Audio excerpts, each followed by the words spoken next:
Walang kawala sa batas ang isang ginang matapos maaresto sa ikinasang bypass operation sa mga otoridad sa sitio Pakpakan, Barangay Basak, Lapu-Lapu City, Cebu.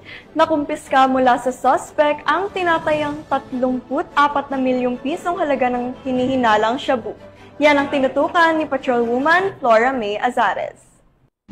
Matagumpay na naaresto ang isang ginang matapos itong mahulihan ng 34 na milyong pisong halaga ng hinihinalang shabu sa inilunsad na buy-bust operation sa sitio Pakpakan, Barangay Basak, Lapu-Lapu City, Cebu noong ika-19 ng Mayo taong kasalukuyan.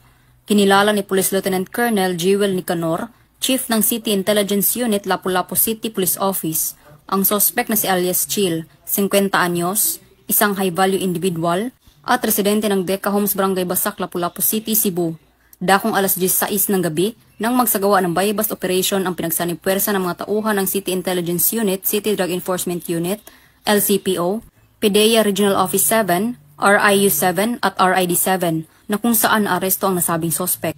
Nakumpiska rito ang 14 pakete ng hinihinalang shabu na aabot sa 5 kilo at may standard drug price na 34 million pesos, buy-bust money, cellphone at isang bundle ng T-bags.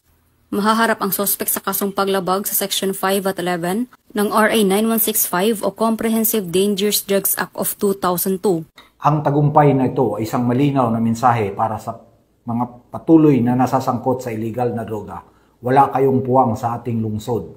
Patuloy kaming tapat sa aming tungkulin na protektahan ang ating mga komunidad at tiyakin ang isang mas ligtas at malinis sa droga ang lungsod ng Lapu-Lapu.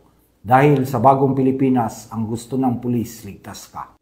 Mula dito sa Central Visayas, ako ang inyong Police News Network Correspondent, Patrolwoman Flora May Azares. Alagad ng batas, tagataguyod ng Balitang Pulis.